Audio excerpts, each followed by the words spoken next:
Credit card తోటి cash withdraw చేయొచ్చా అని అడిగితే చేయొచ్చు. కాకపోతే నేను మాత్రం చెయ్యొద్దని అంటాను.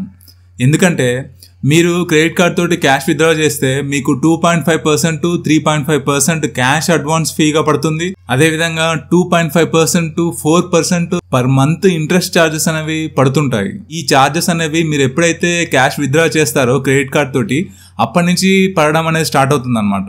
ఈ ఛార్జెస్ అనేవి చాలా ఎక్కువగా ఉంటాయి. ఎప్పుడైనా కానీ మీరు క్యాష్ విత్డ్రా మాత్రం చేయకూడదు క్రెడిట్ కార్డ్ తోటి. కానీ కొన్ని ఎక్సెప్షన్స్ తీసుకోవచ్చు. మీకు ఎమర్జెన్సీ టైంలో మీకు క్యాష్ తప్పకుండా కావాలి, మీ దగ్గర డెబిట్ కార్డ్ లేదు లేకపోతే బ్యాంక్లో డబ్బులు లేవు అని మీరు అనుకున్నప్పుడు మీరు ఏం చేస్తారంటే ఐడిఎఫ్సి ఫస్ట్ బ్యాంక్ క్రెడిట్ కార్డ్స్ని తీసుకొని వాటి నుంచి మీరు క్యాష్ విత్డ్రా చేస్తే మీకు ఎటువంటి fee except 199 plus GST fees మాత్రమే పడుతుంది అనమాట. మిగతా ఎటువంటి ఛార్జెస్ అనేవి పడవు అనమాట. IDFC first bank credit cards కనుక తీసుకున్నట్లయితే మీకు ఈ కార్డ్స్ తోటి కేవలం 199 ప్లస్ జిఎస్టీ ఛార్జెస్ తోటి మీరు క్యాష్ విత్డ్రా చేసుకోవచ్చు అనమాట. నేను IDFC first bank credit card గురించి నేను ఆల్రెడీ వీడియో చేశాను.